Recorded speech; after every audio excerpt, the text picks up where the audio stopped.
जय बोलो देवादिदेव 1008 श्री भगवान महावीर स्वामी की जय जय जय। अहिंसा परमो धर्म की जय जय जय। परम पूज आचार्य गुरुवर श्री विद्यासागर जी महाराज की जय जय जय। नवाचार्य श्री समय सागर जी महाराज की। गुणायतन प्रणेता शंका समाधान प्रवर्तक भावना योग जनक पूज्य मुनिवर श्री प्रमाण सागर जी महाराज की। पूज्य मुनिवर श्री प्रसाद सागर जी महाराज की। पूज्य मुनिवर श्री संधान सागर जी महाराज की। पूज्य मुनिवर श्री शीतल सागर जी महाराज की। समस्त मुनि संघ की नमोस्तु। आज हम सभी भावना योग करने के लिए एकत्रित हुए हैं। मैं जानना चाहूँगा इस सभा में ऐसे कितने लोग हैं जो भावना योग से परिचित है। थोड़ा हाथ उठाइएगा। बहुत से ऐसे लोग भी होंगे जिन्होंने भावना योग का केवल नाम सुना होगा। वो कितने लोग हैं? बहुत सुंदर। बहुत से लोग हैं जो आज पहली बार भावना योग के बारे में जान रहे होंगे। मैं चाहता हूँ कि इससे पहले कि भावना योग हम शुरू करें, भावना योग के विज्ञान को जान लें। जब कभी भी योग शब्द हमारे सामने आता है तो हमारा ध्यान योग के परंपरागत स्वरूप पर केंद्रित हो जाता है, जिसे विभिन्न प्रकार के आसनों और अभ्यासों से जोड़कर देखा जाता है। जैसे आजकल आप लोग नई शब्दावली में योगा कहने लगे और आगे बढ़े तो योग को आप महर्षि पातंजलि कृत अष्टांग योग से जोड़ते हैं, जो 8 अंग वाले योगों से संबद्ध है। ध्यान, धारणा, समाधि की बात आती है। लेकिन भावना योग का संबंध है न तो आसनों से है न ही ध्यान से है। भावना योग का सीधा अर्थ है भावनाओं का योग। योग यानी पुट। ये एक बहुत बड़ा सत्य है कि हमारा संपूर्ण जीवन हमारी भावनाओं से नियंत्रित और संचालित होता है।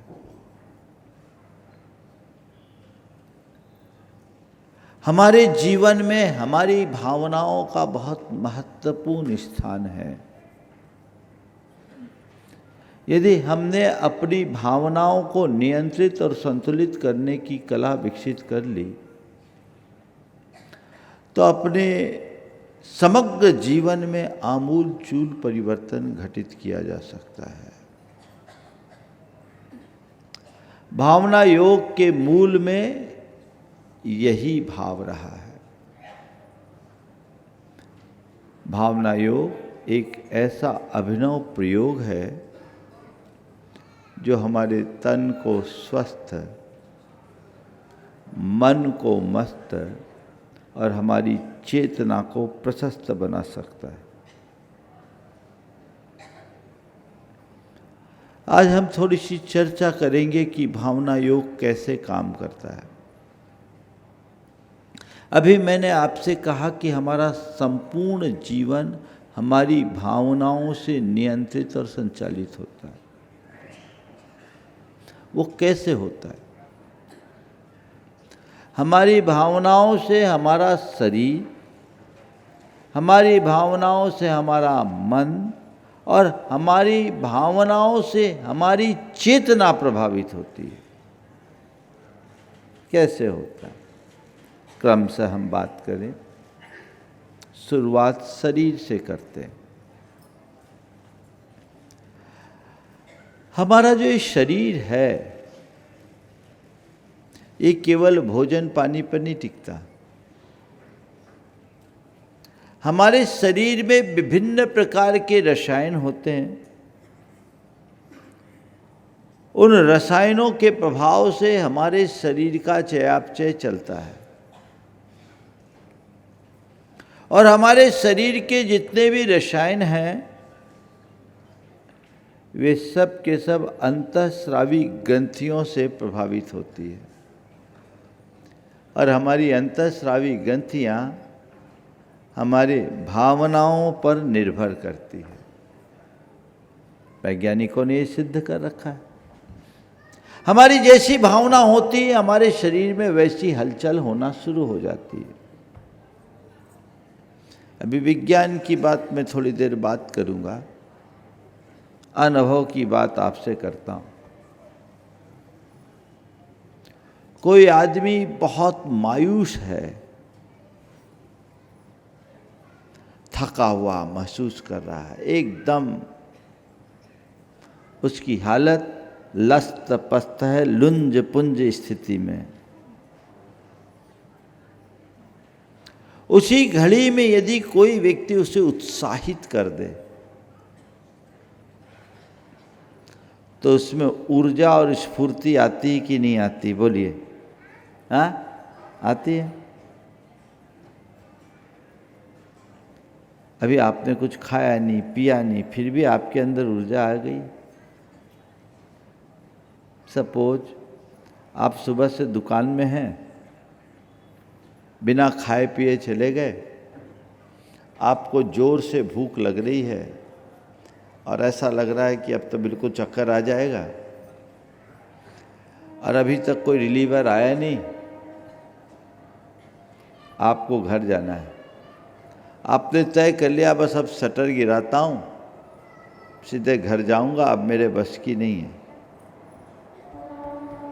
इसी बीच कुछ मोटे ग्राहक आ गए। अब बोलो, उस ग्राहक के आने के बाद आप क्या करोगे? बोलो, क्या करते हो? ग्राहक देखते? ताकत आती है कि नहीं आती? ये ताकत किसने दी? बोलो, सबका अनुभव है ना? ये आ जाती ताकत है। और थोड़ा दूसरे तरफ दे दें, यार लुंज पुंज बीमार पड़े हैं और किसी ने गुस्सा दिला दिया, खींच के एक लपाड़ा दे दिया। ये ताकत किसने दी? बोलिए, ये किसने दी ताकत? आपको बोलना है। किससे आई ये ताकत? ये भावनाओं का खेल है। तो हमारी भावनाओं से हमारे शरीर के रसायन प्रभावित होते हैं। भावनाएं हमारी अंतःस्रावी ग्रंथियों को रेगुलेट करती है। वैज्ञानिक बोलते हैं हमारे यहाँ कई तरह के हार्मोन्स होते हैं जिनको अगर मैं बोल चाल की भाषा में कहूँ तो कह सकता हूँ गुड हार्मोन और बैड हार्मोन। वैज्ञानिकों ने नाम दिया कॉर्टिसोल, ये बैड हार्मोन है जो हमें बीमार बनाता है, कमज़ोर करता है। इसकी जगह डोपामाइन, सेरोटोनिन, एंडोक्राइन आदि जो रसायन हैं, हार्मोन्स है, ये ऐसे रसायन उत्पन्न करते हैं जो हमें स्वस्थ और प्रसन्न बनाते हैं। तो जब हमारे अंदर नकारात्मकता होती है, अहम और उत्तेजना का भाव आता है, कॉर्टिसोल का सिक्रेशन बढ़ जाता है। और जब हम प्रेम, शांति, प्रसन्नता और आनंद की स्थिति में रहते हैं, डोपामाइन और सेरोटोनिन जैसे रसायन हमारे शरीर में बहुत तेजी से बढ़ते हैं। तो सकारात्मकता से स्वस्थता है और नकारात्मकता से अस्वस्थता है। स्पष्ट हुई बात आप लोगों को? ये किस पर निर्भर है? इसका आधार क्या है? इसका आधार हमारी भावनाएं हैं। हम उसकी शक्ति को पहचान नहीं पाते। आवश्यकता अपनी भावनाओं की शक्ति को पहचान कर उसे सही दिशा में नियोजित करना, उसे संतुलित करने की। इसके साथ ही हमारी भावनाओं से हमारा मस्तिष्क का लिम्बिक सिस्टम बहुत गहराई से जुड़ा होता है। वैज्ञानिक बताते हैं हमारे मस्तिष्क की संरचना में 3 महत्वपूर्ण तत्व है। एक है एमिगडाला, एक प्रीफ्रंटल कॉर्टेक्स और एक हिप्पोकैम्पस। जो विज्ञान के विद्यार्थी इस बात को जानते हैं। जब हम अपनी भावनाओं को निर्मल बनाते हैं तो प्रीफ्रंटल कॉर्टेक्स सक्रिय होकर हमारे एमिगडाला को नियंत्रित करता है, जो हमारी भाव विशुद्धि को ठीक करता है, हमारे न्यूरॉन सिस्टम को ठीक करता है। उससे हमारे शरीर की इम्यूनिटी भी स्ट्रांग हो जाती है। अगर आप अच्छे भाव रखेंगे तो आप ज़्यादा स्वस्थ रहेंगे, आपकी इम्यूनिटी स्ट्रांग होगी। मेडिकल साइंस में 2 वर्ड आते हैं, एक प्लेसिबो इफेक्ट और एक नोसिबो इफेक्ट। चिकित्सक इसको जानते होंगे। प्लेसिबो इफेक्ट और नोसिबो इफेक्ट क्या होता है? भावनाओं का खेल। कोई आदमी किसी गंभीर बीमारी से ग्रसित है और उसे ये कह दिया जाए कि ये दवाई तुम्हें दे रहा, अचूक औषधि रामबाण है, एक खुराक खाते ही काम हो जाएगा। उसे डिस्टिल वाटर भी दे दो ना, तो व्यक्ति के लिए रामबाण बन सकती है। इसको कहते हैं प्लेसिबो इफेक्ट। ये मैं अपनी मनगढ़ंत बात नहीं कर रहा हूँ, ये मेडिकल साइंस का बड़ा प्रसिद्ध शब्द है और ये प्रयोग में आता है। इसके विपरीत नोसिबो इफेक्ट क्या है? साधारण सी बीमारी है, और किसी से कह दिया भैया ये बीमारी तो बिल्कुल असाध्य है, इसके लिए तो कोई दवाई नहीं। उसके व्यक्ति के लिए अच्छी से अच्छी दवाई काम नहीं करती। इसको बोलते हैं नोसिबो इफेक्ट।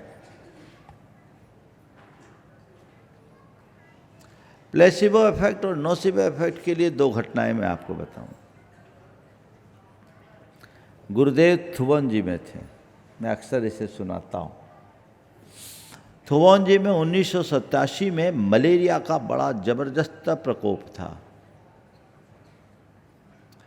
एक ब्रह्मचारिणी बहन को मलेरिया हुआ, 104 डिग्री बुखार आया। किसी ने गुरुदेव तक सूचना पहुंचाई। गुरुदेव ने कहा इसे नहा दो, नहा दो। घंटे भर बाद वो बहन आ गई गुरुजी के दर्शन करने। गुरुजी ने पूछा बुखार उतर गया? बोले उतर गया। बोले कितना? बोले 99। 104 से 99 कैसे आ गया? बोले आपने कहा नहा दो, हम नहा दिए। गुरुजी ने कहा मैंने नहाने थोड़ी बोला था।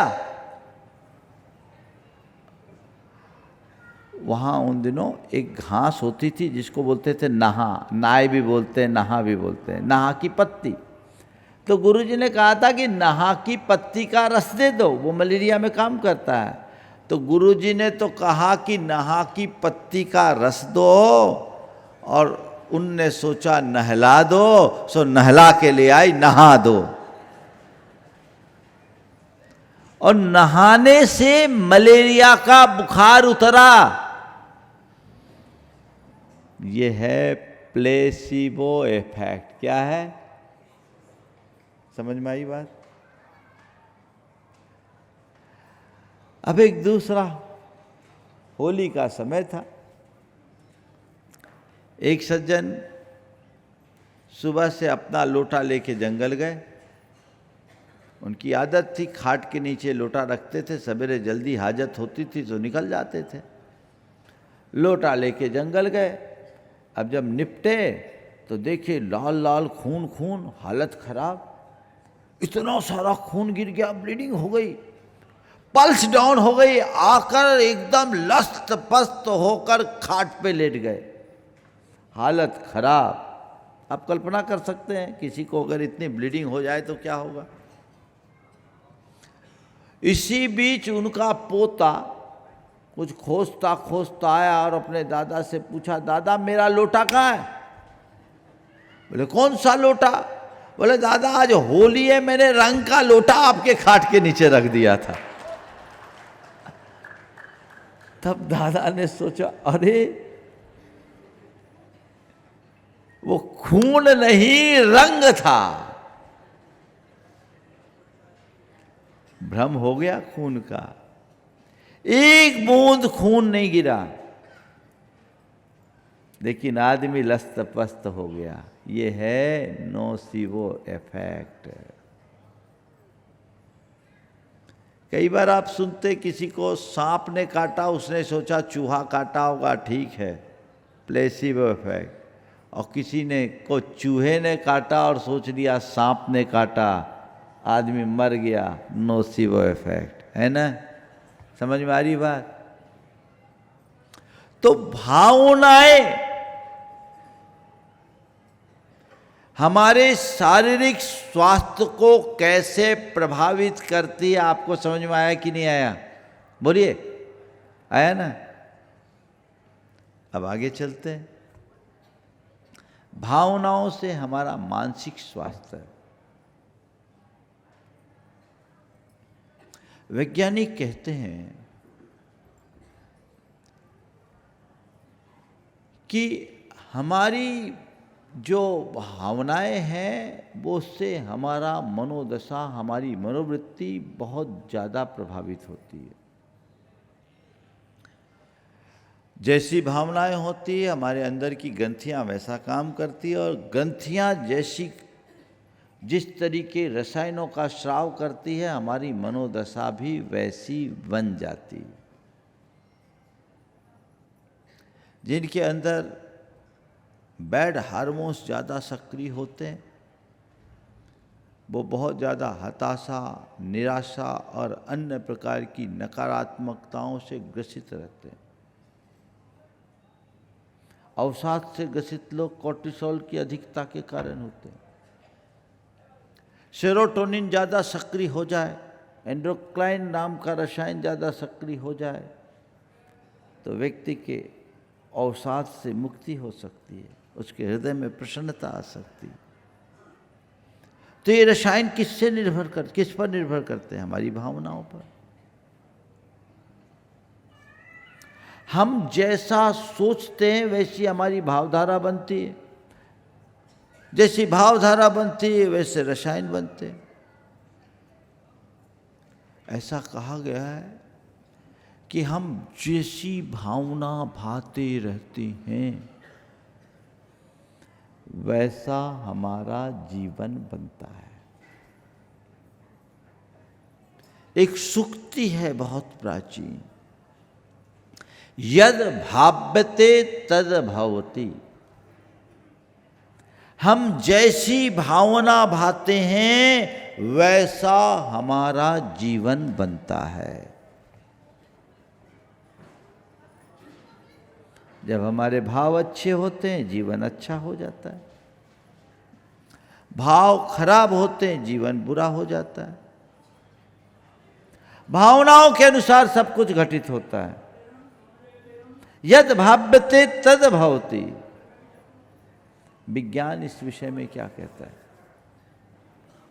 विज्ञान कहता है कि हम जिस बात की बार बार भावना भाते हैं उसे दोहराते जाते हैं तो हमारे माइंड में एक नया न्यूरल पाथवे बन जाता है। क्या बनता है? Neural pathway. मतलब जिस रास्ते से आप निरंतर चलते जाए तो पगडंडी बनती है ना, तो ये पगडंडी केवल जमीन पर नहीं बनती, हमारे मस्तिष्क में भी बनती है, हमारे ब्रेन में बनती है। तो एक न्यूरल पाथवे बनता है। जो बात हम बार बार दोहराते हैं, सोचते हैं, महसूस करते हैं, वैसा न्यूरल पाथवे बन जाता है। और जैसा न्यूरल पाथवे बनता है, हमारा मस्तिष्क वैसा काम करने लगता है, हमारा माइंड वैसा काम करता है, तो वैसी हमारी सोच बन जाती है, वैसा हमारा जीवन बनता है। आधुनिक मनोविज्ञान के पंडितों से जब बात करें तो वो कहते हैं कि जैसे भाव होते हैं वैसे विचार होते हैं, जैसे विचार होते हैं वैसी प्रवृत्ति बनती है, और जैसी प्रवृत्ति होती है वैसा जीवन बन जाता है। मूल क्या है? भाव। भाव से विचार, विचार से प्रवृत्ति, और प्रवृत्ति से जीवन। प्राय लोग भाव और विचार एक मान लेते हैं। नहीं, भाव और विचार को एक मत समझना। भाव है क्या? हमारी चेतना में जमे हुए संस्कारों का उभार, और विचार उसका मुखर रूप। जैसे क्रोध एक भाव है, लेकिन बदला एक विचार है, प्रतिशोध एक विचार है। समझ गए?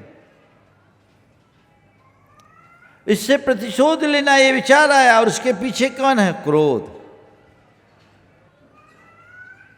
तो जैसे भाव होते हैं उसी के अनुरूप विचार आते हैं, और जैसे विचार होते हैं वैसी प्रवृत्ति या व्यवहार बनता है, और जैसा व्यवहार होता है वैसा जीवन बन जाता है, वैसा चरित्र बन जाता है।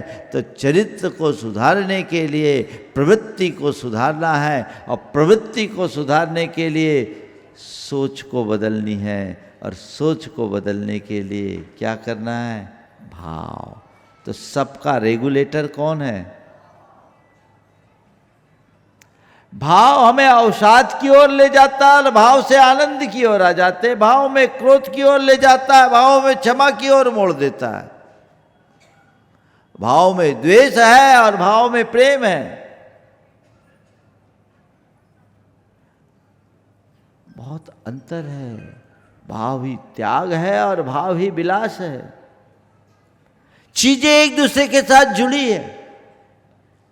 तो हमारी भावनाओं से हमारा मानसिक स्वास्थ्य बहुत गहराई से जुड़ा है। और अब तो एक कदम और आगे बढ़कर बात होने लगी। जब हम आधुनिक मनोविज्ञान से इस बात को जोड़ते हैं तो आधुनिक मनोविज्ञान में मन को व्याख्यायित करते हुए दो तरह के मन बताए।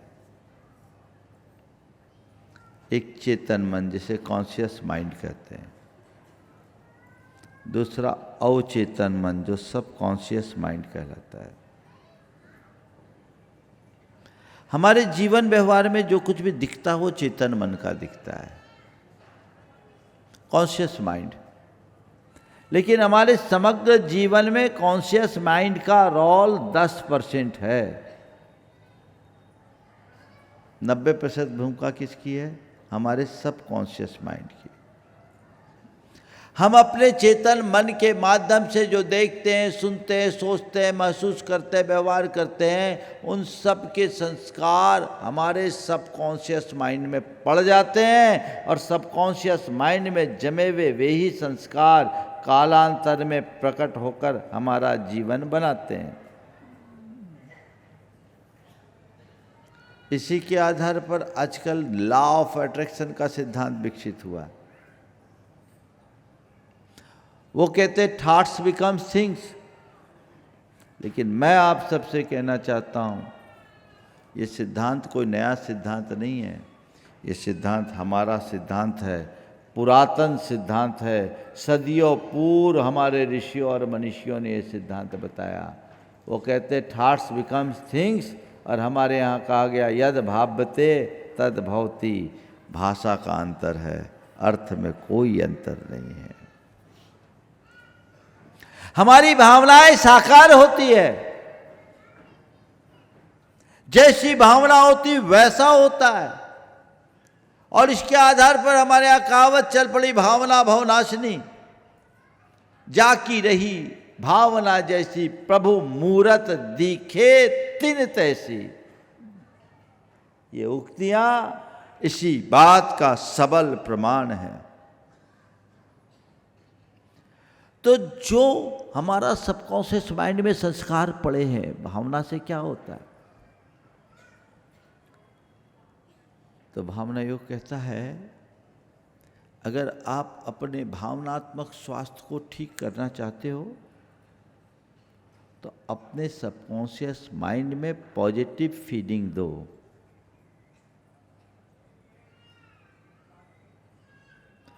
कुछ ऐसे आत्म सुझाव दो, दोहराओ उन बातों को, बार बार बार बार बार बार वही दोहराओ जो आप चाहते हो। जैसे आप अगर क्रोध से ग्रसित हो, आपके स्वभाव में क्रोध है, तो ये क्रोध क्यों आता है? जब कभी क्रोध की बात आती है तो हमारा ध्यान बाहरी कारणों पर जाता है। इसके कारण क्रोध हुआ, मेरे मन का नहीं हुआ इसलिए क्रोध हुआ। नहीं, आप अपने जीवन के अनुभव में उतर करके देखिए, बहुत बार ऐसा होता है जब आपके मन का नहीं होता तब भी आप सामान्य बने रहते हो। बोलो होता है कि नहीं होता? बता दो कहाँ मन का नहीं होता। आप दुकान में बैठे हैं, ग्राहक ने आपके लिए कुछ गलत बात कह दी, गुस्सा करते हो क्या? बोलो, थोड़ा जोर से बोलो, आप लोग बोलना है। हाँ, नहीं करते। क्यों? ग्राहक है, बोल रही है, आ गई, अरे आप तो लूट रहे हो। आप क्या करते हो? नहीं नहीं बहन जी ऐसी बात नहीं, आपको हम बिल्कुल ज़्यादा दाम नहीं लगाते, एकदम रीजनेबल बताए, सही है। और चेहरे में मुस्कान, वो तुमसे लुटेरा बोल रही है। अब बताओ, और तुम्हारी घरवाली इतना बोल दे तो क्या होगा?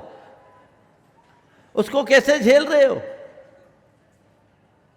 सामने वाला कोई भी टिप्पणी कर दिया, लेकिन आपने उसे इग्नोर किया।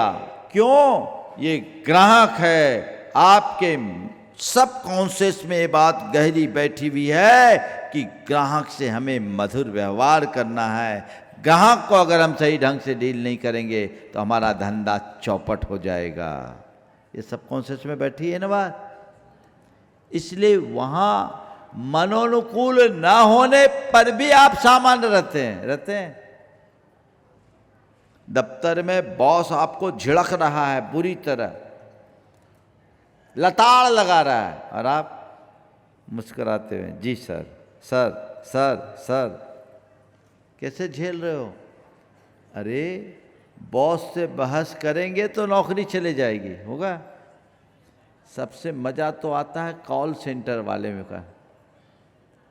एक बार मैं अपने कमरे में था, चैनल वालों को आपके वीडियोकॉन ने बंद कर रखा था, तो मेरे कमरे से बाहर, एक 2017 की बात बता रहा हूँ, एक व्यक्ति ने उस कंपनी के कॉल सेंटर में कॉल लगाया और बहुत ज़ोर ज़ोर से उसको गरिया रहा था, और हैंड फ्री था, आवाज़ आ रही थी, बहुत जी sir sir sir sir sir sir sir sir बोलता जा रहा है। मैं सुना, मेरे कानों में शब्द आया, बोले धन्य हो गई सामने वाले की सहनशीलता की।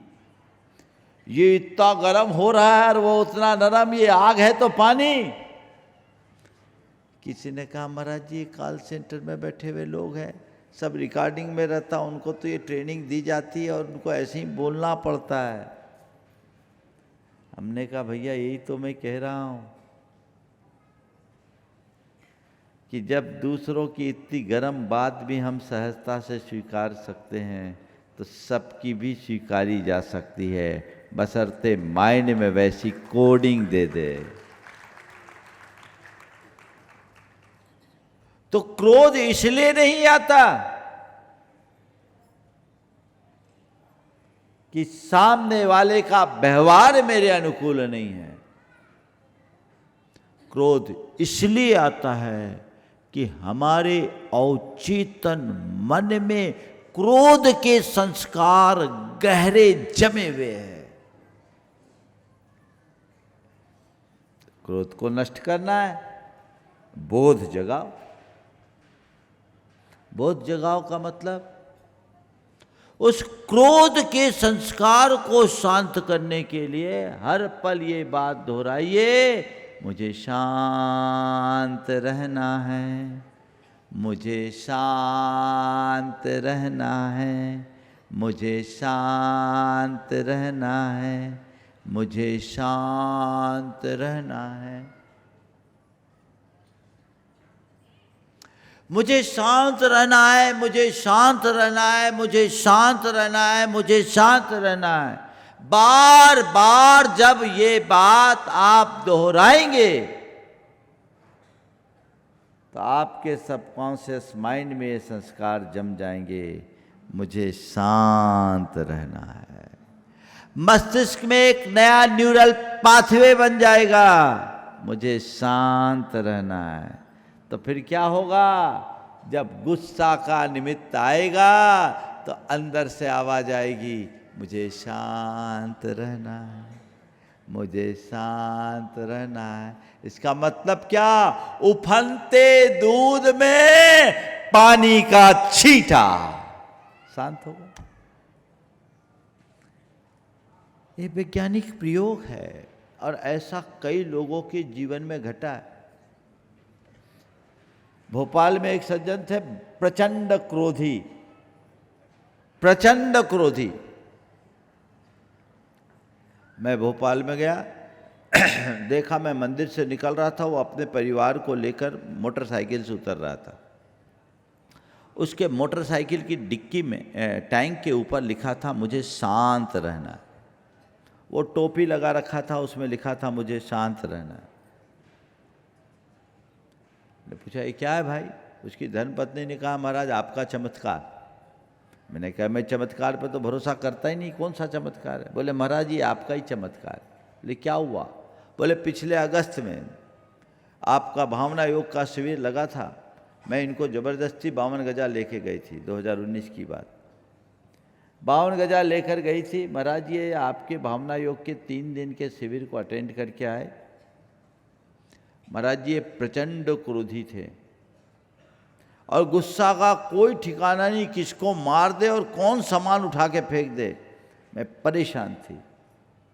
पर महाराज भावना योग के शिविर में क्या गए, इनको भावना योग की ऐसी लत लगी कि जैसा आपने बताया वैसा अभ्यास करते हैं।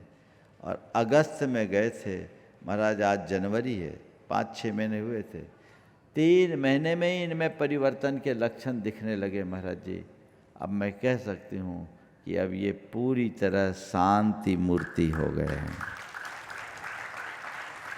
प्रचंड क्रोधी भी शांति मूर्ति बन सकते हैं, बशर्ते प्रैक्टिस करना होगा। आप लोगों की एक बड़ी विचित्र विशेषता है, विशेषता ही कहूँगा, बुराई तो अच्छी नहीं है। विशेषता क्या है कि आप डॉक्टर से प्रिस्क्रिप्शन तो लिखवा लेते हो, दवाई खाने की कोशिश नहीं करते, इसलिए बीमारी बने रहते हो। प्रिस्क्रिप्शन लिखवाने के साथ साथ दवाई खाना भी शुरू कीजिए, तब आप लाभान्वित होंगे। तो वो चीज़ें एक दूसरे के साथ जुड़ी हुई और उनके जुड़े रहने के कारण ऐसी विषम स्थितियां निर्मित हो जाती। तो मैं आप सबसे कह रहा हूं कि भावना योग से हम अपने मानसिक और भावनात्मक स्वास्थ्य को नियंत्रित कर सकते हैं। हमेशा खुश रहने की क्षमता, सकारात्मकता से भरे रहने की शक्ति, स्थिरता बनाए रखने का सामर्थ्य आप अपने भीतर प्रकट कर सकते हैं। विद्यार्थियों की लगन बढ़ती है, एकाग्रता बढ़ती, कंसिस्टेंसी आती है। कई विद्यार्थी हैं जिन्होंने भावना योग के बल पर आईएएस की परीक्षा पास की, अभी तो आप सुनकर आश्चर्य करोगे, भावना योग का इस बार जो IAS का इंटरव्यू हुआ, उसमें एक युवक से इंटरव्यू में इंटरव्यूअर ने पूछा भावना योग के बारे में आप क्या जानते हो, भावना योग क्या है। मैंने उससे पूछवाया कि ये बताओ कि तुमने अपने हॉबी में भावना योग लिखा था क्या। बोले नहीं, मैं खुद नहीं जानता था भावना योग क्या है, लेकिन मेरे नाम के साथ जैन लिखा था और इंटरव्यूअर जो था वो भावना योग करता होगा। पूछा, बदलाव है। लेकिन कई लोग जो भावना योग से IAS बने, IIT में उत्तीर्ण हुए, प्रतियोगी परीक्षाओं में पास हुए, कमाल है ये, कमाल। अभी आपको दिखाया जाएगा। और भावना योग का सबसे बड़ा लाभ आत्म साधना के लिए, चेतना का रूपांतरण।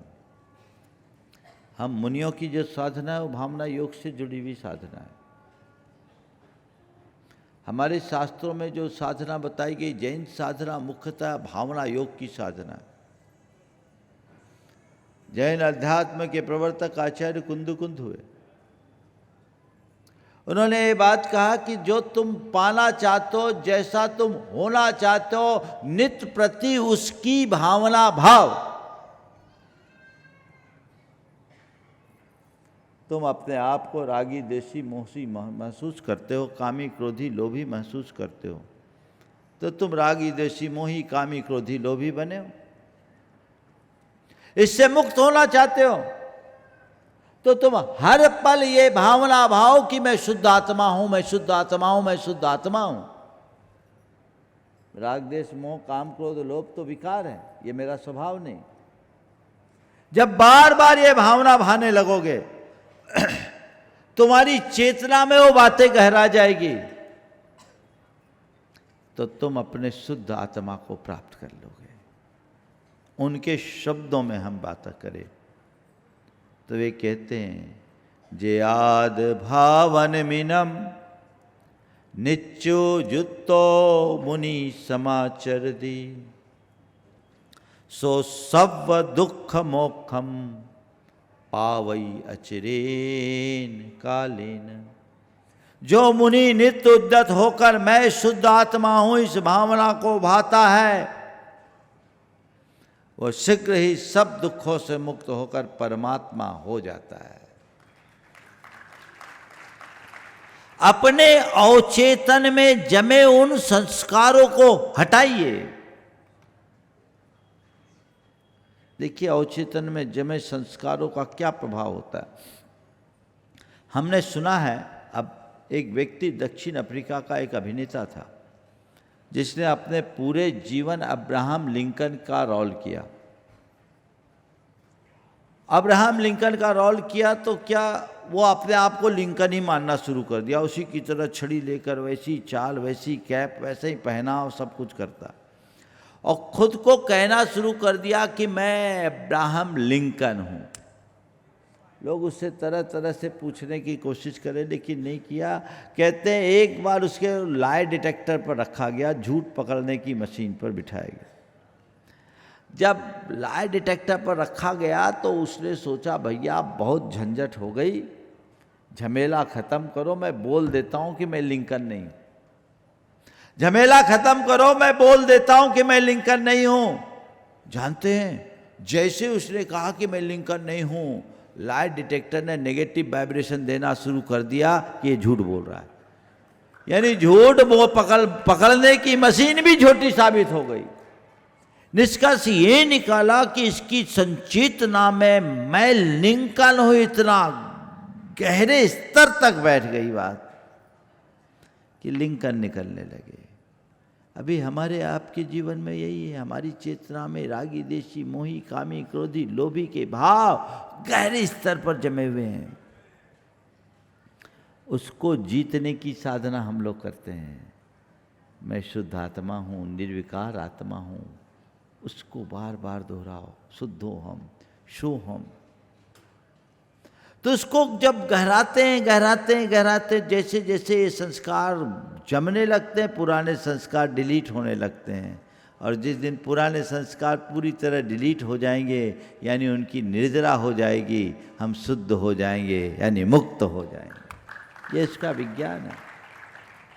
इसी बात को प्रसिद्ध जैनाचार्य पूज्यपाद ने इन शब्दों में कहा, सोहम इत्यात संस्कारात् तस्मिन् भावनया पुनः तत्रैव दृढ़ संस्कारात् लभते ही आत्मनि स्थिति।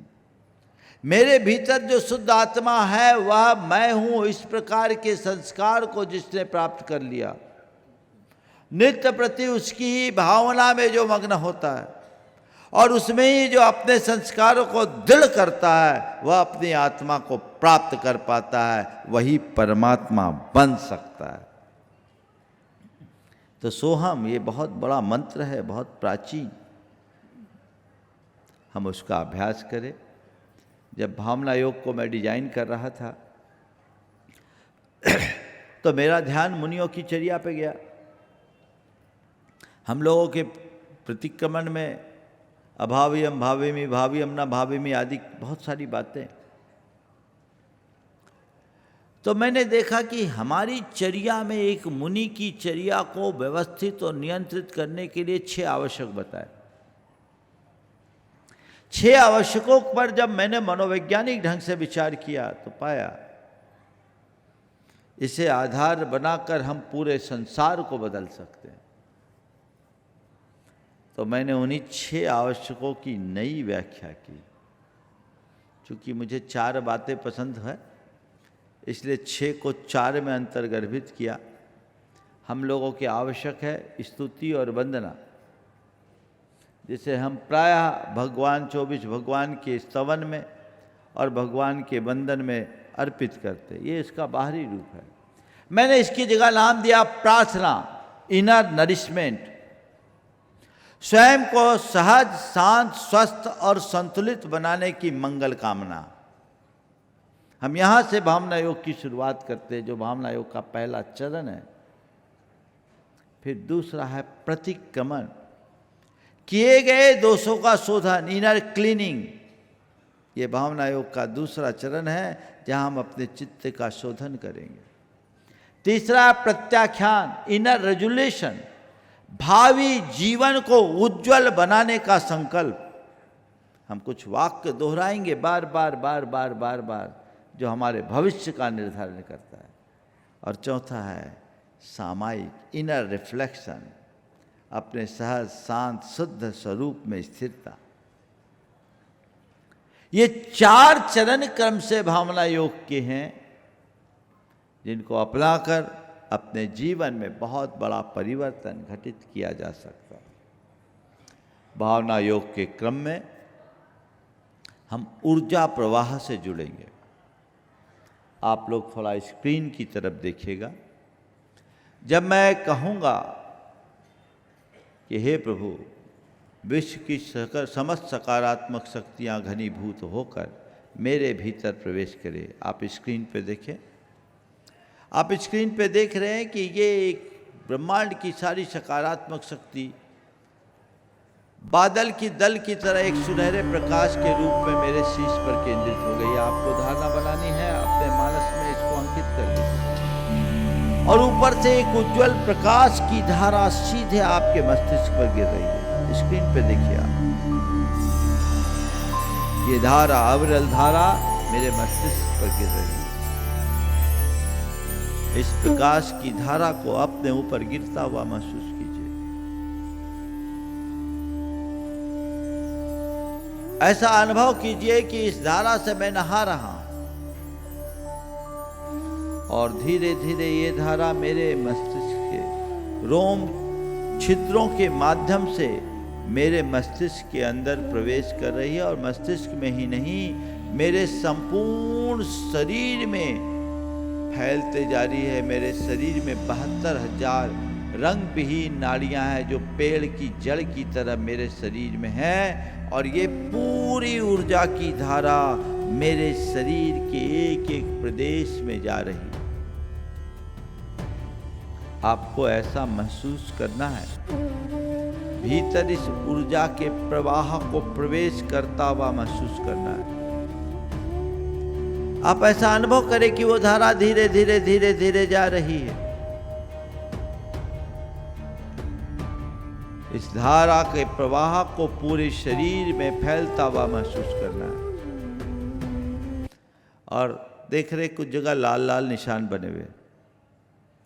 आपके शरीर में जहां कहीं भी कोई बीमारी है, शरीर के किसी अंग और ऑर्गन में, आप उसे पहले लाल महसूस कीजिए और ऊर्जा के प्रवाह से उसे फ्लैश आउट कीजिए, उसे बहा करके साफ कर लीजिए और सुनहरे रूप में परिवर्तित कर दीजिए। धीरे धीरे धीरे धीरे ऊर्जा की ये धारा चल रही है और ये देखिए साफ हो रही है।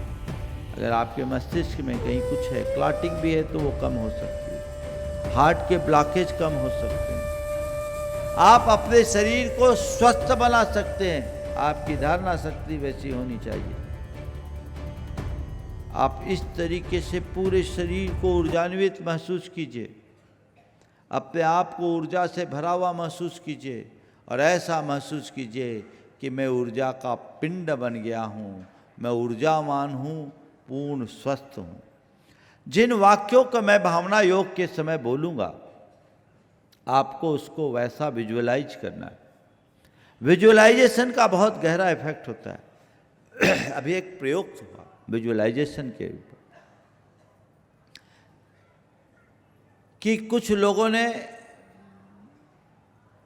वायलिन बजाया, उनको वायलिन दिया गया, और कुछ लोगों को बिना वायलिन के केवल वायलिन बजाने की एक्टिंग करने के लिए कहा गया। दोनों ने प्रैक्टिस की और दोनों की जब मस्तिष्क की ईईजी के द्वारा जांच की गई तो आप सुनकर के आश्चर्य करेंगे, दोनों की रिजल्ट समान रही। जिनने वायलिन बजाया उनकी और जिनने वायलिन बजाने का केवल अनुभव किया उनकी। विजुअलाइजेशन का इफेक्ट है। हमारी भावनाओं का बहुत प्रभाव पड़ता है। बहुत सारे रिसर्च इस पर हुए हैं। काफ़ी समय हो गया है चूँकि मुझे भावना योग कराना है, इसलिए आगे विस्तारित ना करके मैं सीधे भावना योग पर आऊँगा। आप इसी तरीके की ऊर्जा प्रवाह को देखिएगा। अनेक लोगों के अनुभव अभी आपको थोड़ी देर बाद दिखाए जाएंगे भावना योग के बाद, चूँकि मुझे 9:30 पर इसे पूरा करना है, इसलिए पहले हम भावना योग कर लेते हैं। यूट्यूब में बहुत लोगों के अनुभव भी हैं, आप पाएंगे कि ये बहुत अद्भुत चीज़ है।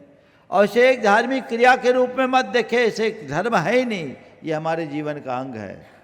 ये हमारे जीवन को परिवर्तित करने की थेरेपी है, समग्र जीवन को रूपांतरित करने का आधार है।